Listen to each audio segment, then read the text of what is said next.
জয় শ্রী হনুমান চল্লিশায় নম। হে পবনপুত্র, আমি আপনাকে স্মরণ করি। আপনি তো জানেন আমার শরীর বুদ্ধি দুর্বল। আপনি আমাকে শারীরিক বল, সুবুদ্ধি এবং জ্ঞান দিয়ে সমস্ত দুঃখ ও দোষ দূর করবেন। হে হনুমান, তোমার জয় হোক। তুমি অসীম জ্ঞানী ও গুণের সাগর স্বরূপ। তোমার তুলনা তুমি তোমার জয় হোক। তিন লোক অর্থাৎ স্বর্গমত্ত ও পাতাল পর্যন্ত তোমার কীর্তি পরিব্যাপ্ত আছে। হে শ্রীরামের পরম ভক্ত ও দূত, এই জগতে তোমার সমান শক্তিশালী কেউ নাই। তাই তুমি অঞ্জনা পুত্র এবং পবন তনয় রূপে পৃথিবীতে বিখ্যাত মহাপুরুষ। হে বজরংবলী, তোমার বিশেষ শক্তিতে তুমি শক্তিমান। তুমি জীবের কুমতি বিনাশ করে সুমতি দান করো। তোমার মনোহর কাঞ্চন রূপ, তোমার পরিধানে সুন্দর বসন, কর্ণে কুণ্ডল এবং কঞ্চিত কেশ অতি শোভময় হয়।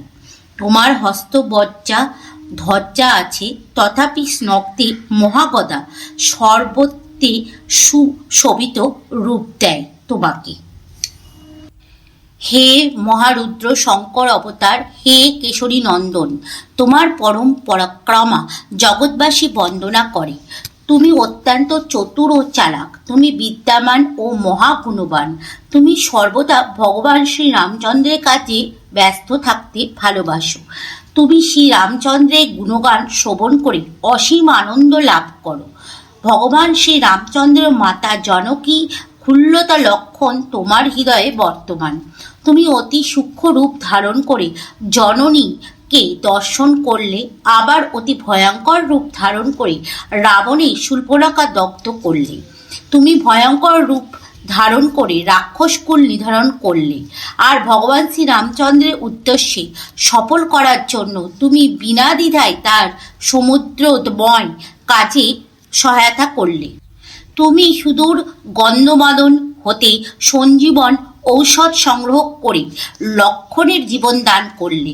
তোমার মহান কর্মে শ্রী রঘুবীর রামচন্দ্র পরম আনন্দিত হয়ে তোমার হৃদয়ে অবস্থান করেন। হে অঞ্জন নন্দন, ভগবান শ্রী রামচন্দ্র কর্তৃক তুমি বহু প্রশংসিত হলে।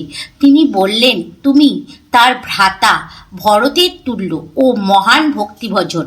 হাজার হাজার মানুষ তোমার যশগান গাইবে। এই সব বলেই সবাই তোমাকে শ্রীপতি রামচন্দ্রের কণ্ঠহার তুল্য দর্শন করবে।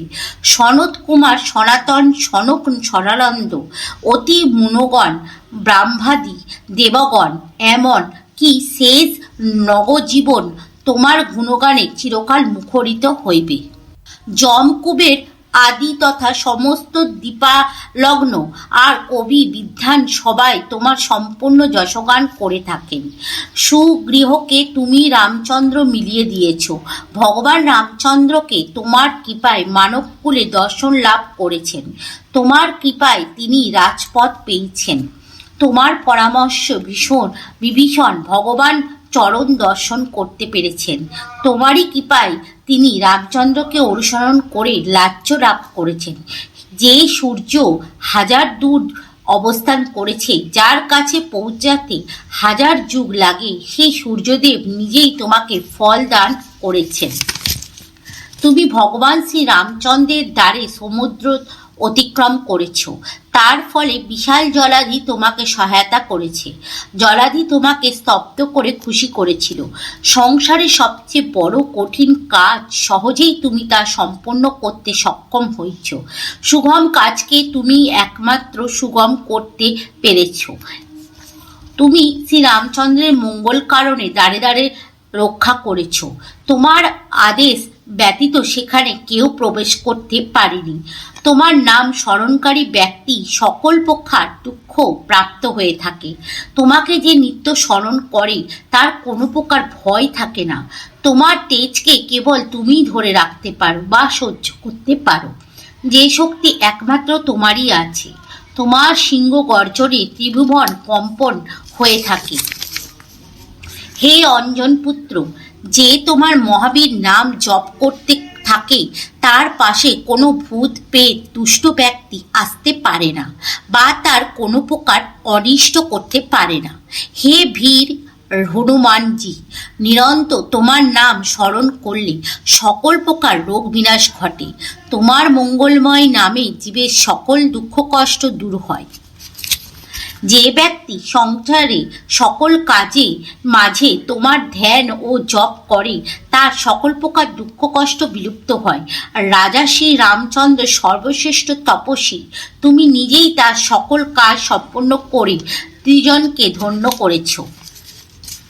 তোমার উপাসক ব্যক্তি কোনো কিছু অভিলাষ করলে তোমার কৃপায় তার সেই অভিলাষ পূর্ণ হয়ে থাকে। তুমি একমাত্র সক্ষম আছো সকল জীবনের কামনা বাসনা পূরণ করতে। তোমার যশগান সত্য ক্রেতা দাপ্তর কালী চারিযুগে বিদ্যমান আছে। সমগ্র সংসারে তোমার কীর্তি প্রকাশিত আছে, তাই সমগ্র জগৎ আজ তোমার উপাসক। হে শ্রী রামচন্দ্র স্নেহসিত হনুমানজি, তুমি সাধু ও ধর্মপ্রাণ ব্যক্তিদের রক্ষা করো এবং আনসিক আচার সম্পন্ন ব্যক্তিদের বিনাশ করো। হে কেশরীনন্দন, সীতামাতা তোমাকে এমন বর প্রদান করলেন তাতে তোমার অষ্টসিদ্ধ ও নৌসিদ্ধর কারণ হয়ে গেল। তুমি সর্বদা শ্রী রঘুবীরের স্মরণ করতে থাকো, তাই তোমার নিকট থেকে বৃদ্ধাবস্থা অনন্ত রোগ দূর হয়ে থাকে। রাম রাম নামের ঔষধি তোমার সবের কারণ। তোমাকে ভজনকারী ভক্ত ভগবান রামচন্দ্র দর্শন পেতে সক্ষম হয়, আর সে ভক্তের জন্ম জন্মান্তর সকল দুঃখ রাশি বিনাশ হয়ে থাকে। তোমাকে ভজনকারী ভক্ত প্রাণী অনন্তকাল ভগবান শ্রী রামচন্দ্রের ধামে গমন করেন। সে প্রাণী মৃত্যুর পরেও হরিভক্ত হয়ে থাকে। হে হনুমানজি, যে ভক্ত স্বেচ্ছামনে তোমার সেবা করে থাকে সেই প্রকার সুস্থ সফল ও সকল কাজে সম্পূর্ণ করে। তার জন্য দেবতাকে পুজো করতে হয় না, একমাত্র তোমার সেবা করলেই তা সব কিছু লাভবান হয়। হে মহাবীর হনুমানজি, যে ব্যক্তি তোমায় সর্বদা স্মরণ নিয়ে থাকে তার সকল সংকট মোচন হয়, তাকে আর কোনো দুঃখের সম্মুখীন হতে হয় না। হে বীর হনুমানজি, তোমার সর্বদা জয় হোক, জয় হোক, জয় হোক। তুমিই গুরুদেবের সম্মান কৃপা করে থাকো, তাই সর্বদা তোমার উপাসনা করি। যে ব্যক্তি শুদ্ধ মনে প্রতিদিন শতবার হনুমান চালিসা পাঠ করে থাকে তার সাংসারিক বন্ধন মোচন পরমানন্দ লাভ হয়ে থাকে।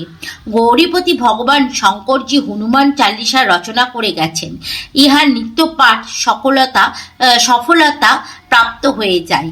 হে মোর নাথ হনুমানজি, তুলসীদাস সর্বদা শ্রী রামচন্দ্র দাসের তিনি ছিলেন দাসত্ব ছিলেন, তুমিও। হে পবন পুত্র, তুমি সকল প্রকার সংকট হরণকারী, তুমি জগতের মঙ্গলমূর্তি স্বরূপ। তোমার প্রার্থনা তুমি শ্রী রামচন্দ্র, মাতা সীতা ও লক্ষ্মণ সব তোমার হৃদয়ে বাস করে। হে অঞ্জন পুত্র, তোমার জয় হোক। ইতি শ্রী হনুমান চালিসায় নমঃ।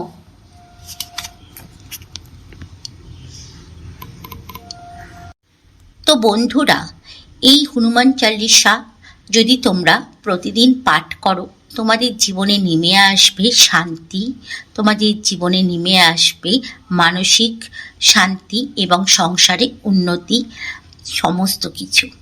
তাই এই পাঠ যদি তোমাদের ভালো লেগে থাকে তাহলে তোমরা এই চ্যানেলটিকে সাবস্ক্রাইব করে আমাদের পাশে থাকবে। এরকম অনেক রকম ভগবানের পাঠ তোমরা শুনতে পাবে।